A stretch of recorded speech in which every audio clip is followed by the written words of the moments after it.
Hello बच्चों, कैसे हो सब। आज हम Newton's third law of motion पढ़ेंगे। जैसा कि आप पिक्चर में देख पा रहे हैं, इस बॉय ने स्केट्स पहने हुए हैं और दीवार के ऊपर फोर्स लगा रहा है। दीवार स्टेशनरी है, ये इसको फोर्स करके गिरा नहीं सकता या उसको मूव नहीं करा सकता। तो दीवार पे पुश करेगा तो होता क्या है, एक्चुअली आपने करके भी देखा होगा कि ये खुद पीछे स्केट्स की हेल्प से पीछे चला गया है स्केट करता हुआ। ठीक है, तो इसका क्या मतलब हुआ कि इसने जितना दीवार के ऊपर फोर्स लगाया था, दीवार ने भी वापस उसके ऊपर इतना ही फोर्स लगाया। और क्योंकि दीवार मूव नहीं कर सकती थी तो ये खुद मूव कर गया। ठीक है, पीछे हट गया। तो क्या कंक्लूजन निकला? When a boy exerts a force on the wall exerts an equal and opposite force on the boy. This is just the illustration. ये एक एग्जाम्पल है और जो सही डेफिनेशन है वो यहाँ पे आती है। According to Newton's law, third law of motion, whenever one body exerts a force on another body, the second body exerts an equal and opposite force on the first body. मतलब ये है कि जब एक बॉडी दूसरी body के ऊपर force डालती है तो जो दूसरी बॉडी है वो भी पहली बॉडी के ऊपर equal and opposite force apply करती है। ठीक है, और इसका न्यूटन्स थर्ड लॉ का एक जो बहुत ही फेमस डायलॉग कह सकते हैं वो ये है कि to every action there is an equal and opposite reaction. Hindi में जैसे हम कहते हैं जैसे को तैसा, मतलब एक ने जैसा एक्शन किया दूसरे ने उसका जस्ट उतना और उसका अपोजिट वैसा ही रिएक्शन दिया। ठीक है, ये एक और एग्जांपल दिया है एक्शन रिएक्शन की वे में। यहाँ पे दो स्प्रिंग लगा दिए हैं, इस वाले स्प्रिंग को दीवार से अटैच कर दिया है, ये दीवार से फिक्स है, ये मूव नहीं कर सकता, ये वाला फ्री है, इसको हम खींच सकते हैं। तो हमने इस वाले स्प्रिंग को खींचा और हमने मान लो 4 न्यूटन तक खींचा इसको, 4 न्यूटन का फोर्स इसके ऊपर डाला। तो ये जो आपस में अटैच्ड है, हम यहाँ पे रीडिंग चेक करेंगे तो यहाँ पे भी 4 न्यूटन का ही फोर्स है। मतलब क्या है, हम 4 न्यूटन के फोर्स से इसको इस साइड खींचना चाह रहे हैं और वापस दीवार 4 न्यूटन की फोर्स से इसको वापस खींच रही है, इस अपने लीवर को वापस खींच रही है और इसके साथ साथ इसके लीवर को भी वापस खींच रही है। मतलब हमने एक्शन दिया 4 न्यूटन फोर्स का तो रिएक्शन भी 4 न्यूटन फोर्स का ही वापस आ गया। ठीक है, this is third law of motion given by sir Newton Isaac. अब देखते हैं action and reaction act on two different bodies. दो डिफरेंट बॉडीज के ऊपर कैसे एक्ट करता है, ये आपने पिक्चर पहले देखा हुआ है, ये डायग्राम हमने देखा है बैलेंस्ड फोर्स के डायग्राम में हमने देखा हुआ है। ठीक है, एक बॉक्स रखा हुआ है ग्राउंड के ऊपर और due to ground gravity force इसके ऊपर एक एक्शन लग रहा है। ये बॉक्स जो है ग्राउंड के ऊपर एक्शन लगा रहा है, मतलब ये अपने वेट की वजह से ग्राउंड को नीचे दबा रहा है और ग्राउंड इस एक्शन के बदले में एक इक्वल एंड अपोजिट रिएक्शन ऊपर की तरफ लगाएगा कि ये इसको नीचे नहीं आने दे रहा है। अदरवाइज ऐसा होता कि हम दीवार ज़मीन में कुछ भी हम बॉक्स रखते हैं तो ज़मीन के अंदर वो धंसती चली जाती बिल्कुल नीचे और पार निकल जाती, बट ऐसा थोड़ी ना होता है। और ना ही ये होता है कि ज़मीन किसी के ऊपर रिएक्शन लगा रही तो वो ज़मीन वो ऑब्जेक्ट जो है वो हवा में उड़ने लग गया। हाँ, अगर ये अनबैलेंस फोर्स हो जाए, अगर कहीं पे मान लो ग्राउंड सॉफ्ट है और इस बॉक्स का वेट बहुत ज़्यादा हो सकता, और शार्प एजेस हो, पतला हो, पैना हो, तो हो सकता है कि ये ज़मीन में थोड़ा सा नीचे चला जाए। ठीक है, तो उस टाइम पे अनबैलेंस्ड फोर्स का एग्जांपल हो जाएगा। बट हम सिर्फ यहाँ पे ये देख रहे हैं कि जैसे बॉक्स ने अपने वेट की हेल्प से ज़मीन के ग्राउंड के ऊपर एक्शन डाला, वैसे ही ग्राउंड ने इसको रिएक्शन दिया इक्वल एंड अपोजिट डायरेक्शन में। ओके,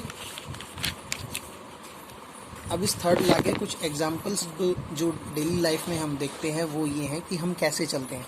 आपने माइकल जैक्सन का मून वॉक डांस देखा होगा, है ना। वो आगे की तरफ पैर करता है लेकिन जाता पीछे की तरफ दिखता है। या फिर हम सिंपली चलते हैं तो कैसे होता है कि हमारे पैर जो हैं ज़मीन के ऊपर बैक साइड में फोर्स लगा रहे होते हैं। हमने ज़मीन को पीछे की तरफ पुश किया होता है, एक्शन लगाया होता है, और ज़मीन ने हमें आगे की तरफ रिएक्शन दिया होता है, इसलिए हम आगे मूव करते हैं। और जहाँ पे स्लिपरी एरिया होता है, जहाँ पे बर्फ़ गिरी होती है ऐसा कुछ, या तेल लगा हुआ है, तो वहाँ पे जो बीच का जो वो है फ्रिक्शन है वो कम हो जाता है पैर का और ज़मीन का। इसलिए फोर्स जो है कम हो जाता है और हम कम मूव कर पाते हैं या स्लोली मूव कर पाते हैं, केयरफुली मूव करना होता है हमें।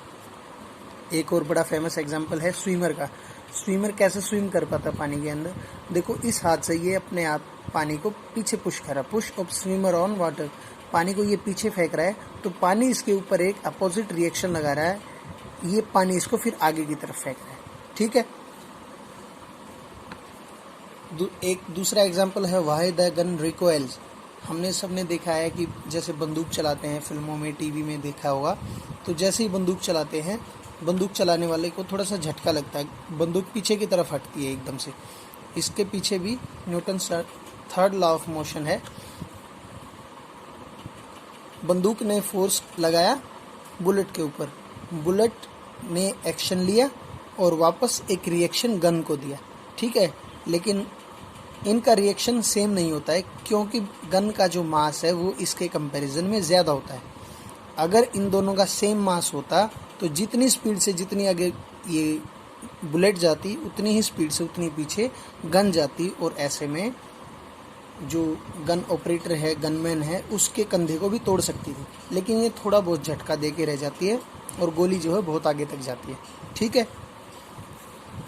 और एक एग्जांपल है the flying of jet aeroplanes and rockets. कैसे चलते हैं? आप एक गुब्बारा लीजिए, उसमें हवा भरिए और उसको इस पोजीशन पे नीचे की तरफ करके उसका मुंह और उसको छोड़ दीजिए। आप देखेंगे कि गुब्बारा एकदम से ऊपर हवा में जा रहा है। क्यों जा रहा है? क्योंकि यहाँ से उसके हवा निकल रही है, इसके अंदर जो कंप्रेस्ड एयर थी वो प्रेशर के साथ नीचे आ रही है और इसको ऊपर की तरफ पुश कर रही है। ये एक्शन है नीचे की तरफ और ऊपर उसका रिएक्शन आया।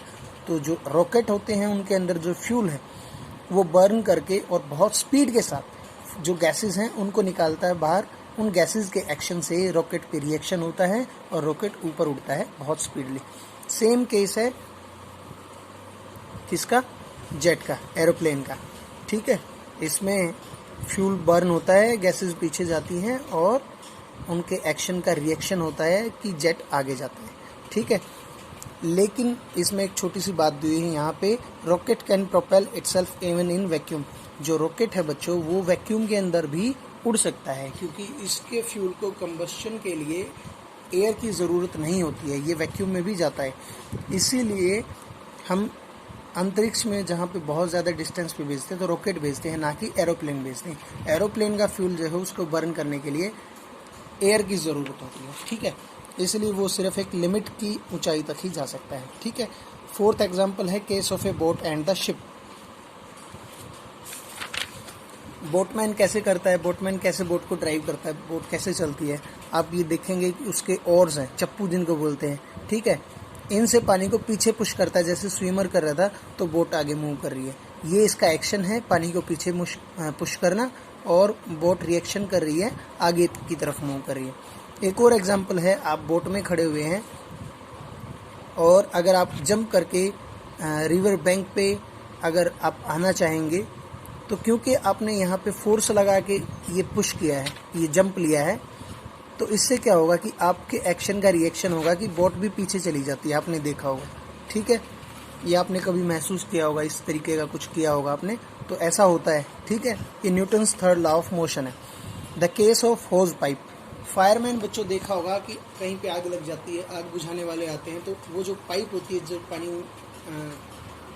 उड़ेलती है आग के ऊपर, उसको पकड़ने वाले कई सारे बंदों की ज़रूरत होती है क्योंकि वो पानी का प्रेशर बहुत तेज़ होता है।